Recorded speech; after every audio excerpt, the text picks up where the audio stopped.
guys, how are you going? Well, this week's question for Batesy's Q&A comes from Alex. Now, Alex has asked, how do you keep your engine bay looking so Mickey Mouse? Well, it's pretty simple, mate, and I've been doing this for years.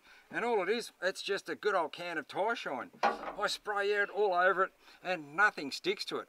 But I don't just do the engine bay either. I do my suspension, my front diffs, I do my wheel arches, rear diffs, the whole shoot match all the way through, yeah? Wheels and tyres, that sort of thing.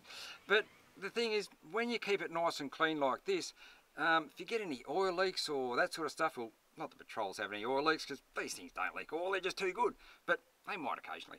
But anyway, just keep it sprayed up, keep it nice and clean like this, but your mechanic will also love you, if you're getting your full drive that's serviced by a mechanic, and when he pops a bonnet and you've got an engine bay looking like this, he's going to go, far out, how good's this? And then when he gets underneath, he's not going to have to spend hours chipping all the mud and bits and pieces of stuff off from underneath there to get to the nuts and bolts that he's got to either replace or tighten up. So, good old Tyre shine, mate.